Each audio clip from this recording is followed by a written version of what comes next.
Nous n'avons jamais été séparés de ce que nous cherchons, parce que ce n'est que le mental qui subdivise, qui sépare, qui coupe comme un scalpel le ferait, les choses qui n'ont jamais été séparées. Par exemple, si on prend l'exemple d'une tasse, ça pourrait être autre chose, mais on va dire que c'est une tasse, on a mis un label dessus, le mental a créé toute une histoire autour de ce que peut être un meuble, à quoi il sert, d'où il provient, comment il a été fait, par qui. Le fait qu'il y a une glaçure par-dessus, qu'est-ce qu'une glaçure, le fait qu'il soit fait en argile. Donc là, on a tout un point de référence, tout un champ informationnel qui s'est greffé dessus, mais qui est imaginaire.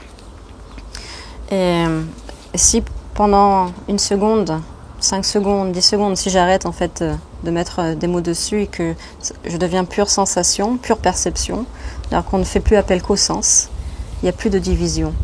Il n'y a jamais eu une anse et un corps principal, il n'y a jamais eu de mug, il n'y a jamais eu de label, je ne sais même pas ce que c'est, je n'ai jamais appris ce que c'était.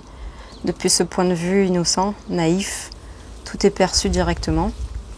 Là, on commence à regarder le monde depuis un autre point de vue, depuis un point de vue purement sensoriel, direct, unifié ou non divisé. La division revient dès qu'on commence à mettre des mots dessus.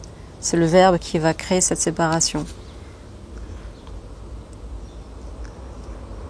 C'est aussi simple que ça. C'est ce qui fait qu'en fait, on a tendance toujours à aller vers quelque chose. On pense qu'il y a un extérieur. C'est que le mental va nous dire qu'il y a un extérieur. On va mettre des limites. Il y aura un moi et un toi. Il y aura moi et les choses, moi et le monde. Donc on a tendance à aller chercher à l'extérieur ce qui en fait n'est pas à l'extérieur. Tout se déroule dans la conscience, qui est là, qui observe et en laquelle tout émane. Que ce soit les sensations, ce qui est perçu, les émotions, le corps. Le personnage existe à l'intérieur de la conscience, il se manifeste à l'intérieur de la conscience. L'histoire qu'on va raconter par-dessus, ce n'est jamais qu'une histoire, ce sont des mots. Les mots se manifestent à l'intérieur de la conscience, les pensées se manifestent à l'intérieur de la conscience. Elles émanent et elles disparaissent. Comme toutes les sensations et les émotions, ça émane et ça disparaît à l'intérieur de la conscience. On n'a jamais quitté l'espace de la conscience. Si vous essayez un instant de sortir de l'espace de la conscience, de votre conscience, ce que vous croyez de votre conscience, vous pouvez aller voir l'extérieur. J'existe à l'intérieur de l'espace de votre conscience, en ce moment même. La personne que vous voyez existe à l'intérieur de l'espace de la conscience. Ça ne peut pas être autrement, en fait. L'intérieur, l'extérieur, il n'y a pas en fait d'intérieur et d'extérieur. Donc on a toujours tendance à aller chercher à l'extérieur une réponse à nos besoins intérieurs. C'est pour ça le chercheur spirituel est en quête de quelque chose. Et la quête se termine lorsqu'il n'y a plus de chercheur. C'est ce mouvement d'aller chercher à l'extérieur ce que l'on croit être divisé de soi, qui maintient une quête. Donc c'est finalement la fin de la quête, c'est quand on perçoit directement. Donc il n'y a plus de quête, il n'y a plus de mouvement vers un extérieur. Donc là il y a une vision non divisée, une perception directe par les sens de tout ce qui est. Et puis on peut autoriser l'histoire à repartir, on peut autoriser les pensées reviennent. En fait, une fois que le silence, on perçoit depuis le silence, les pensées peuvent émerger, mais le silence est toujours là, en fond. C'est-à-dire que les pensées, elles apparaissent, elles disparaissent, mais elles n'ont pas la même importance, parce que une fois qu'on a réalisé la perception directe, elle est toujours là, c'est pas quelque chose qu'on peut perdre.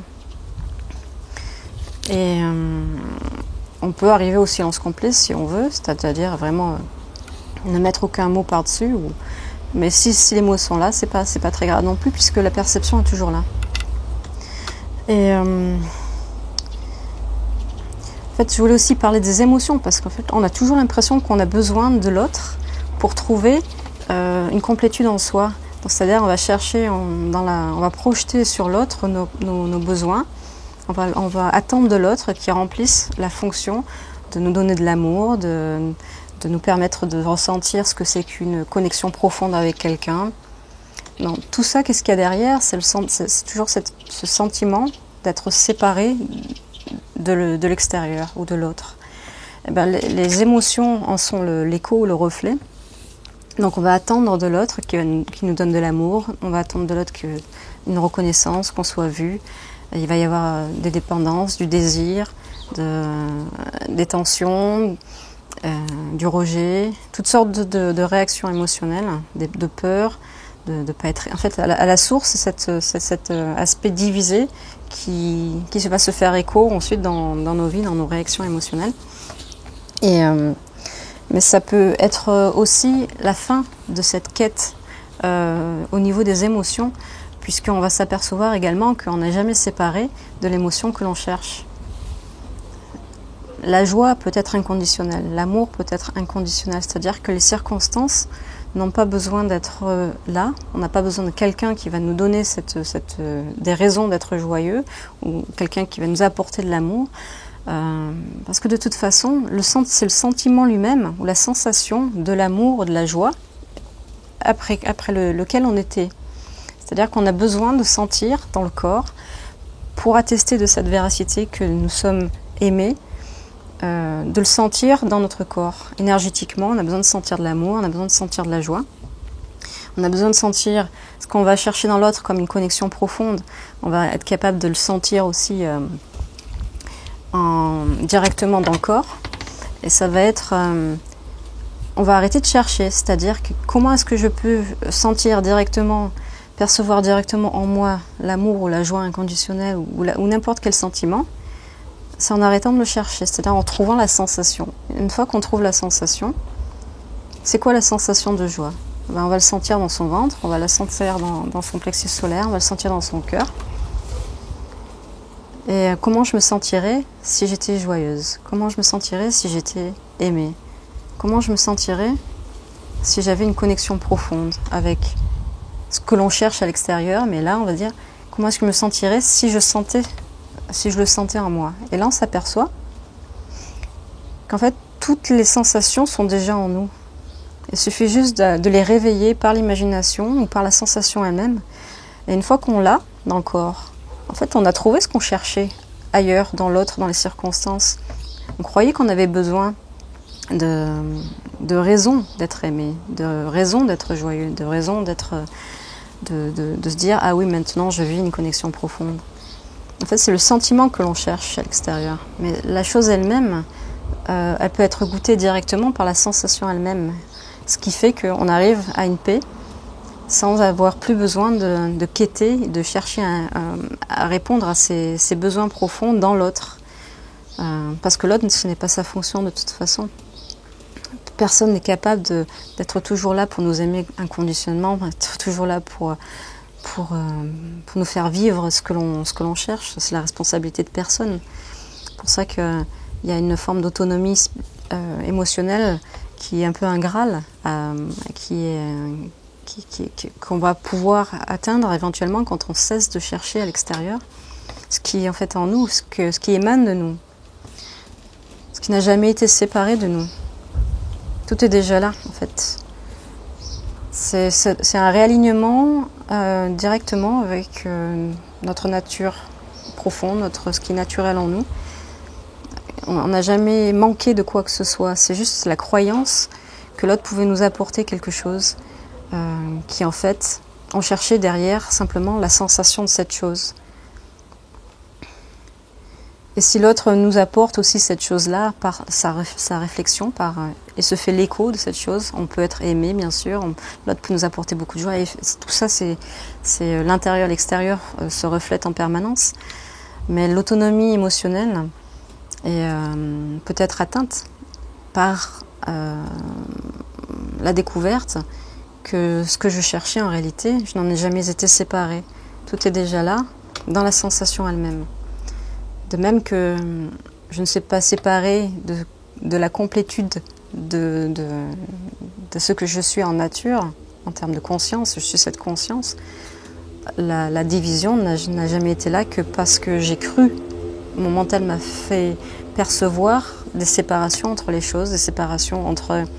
des labels ont été posés sur les choses. Je suis ceci, je m'appelle comme ceci, j'ai un corps, etc., etc. J'ai une identité, une histoire. Et tout ceci, ce ne sont que des labels. Mais du moment où on connecte avec la sensation directe, à la perception, à la vue, pure audition, pure sensation de soi, pure sensation énergétique, on s'aperçoit que tout est déjà là. Et il n'y a plus cette division qui n'est maintenue et qui n'est coopérée par l'esprit, par le mental. Et c'est ça en fait, se reconnecter au soi, à la totalité de soi. C'est pouvoir vivre et incarner cette indivision en permanence à travers le fait qu'on peut répondre à nos propres besoins, du coup ils n'y sont plus. Et l'incarner aussi avec l'autre, puisque à ce moment-là, on découvre qu'il est possible d'avoir une autre forme de relation avec l'autre qui existe dans cette non-dualité permanente, qui est un miracle, puisqu'il y a l'autre, et qu'il y a communication, et il y a une continuité la dualité existe dans la non-dualité. C'est-à-dire qu'on continue à diviser, puisque c'est créatif. Il y a tout ce que le mental n'est même pas du tout à rejeter. C'est génial de pouvoir diviser les choses, parce qu'on peut découvrir dans la division, on va créer de nouvelles choses. C'est comme ça que le monde se crée. On va continuer à découvrir de nouvelles choses, et en même temps qu'on crée ces divisions-là, on va découvrir de nouvelles choses, on va les créer en même temps qu'on va les découvrir. Notre imagination créative passe par la division, par la dualité, par le multiple. Donc ce n'est pas du tout à rejeter, c'est simplement de s'apercevoir qu'en fait c'est une illusion, un beau rêve de division, mais que depuis la conscience, rien n'est divisé. C'est ça vraiment la non-dualité, c'est pouvoir vivre les deux en même temps. Jouer le jeu de la création et de la division dans un espace non divisé. À une prochaine vidéo.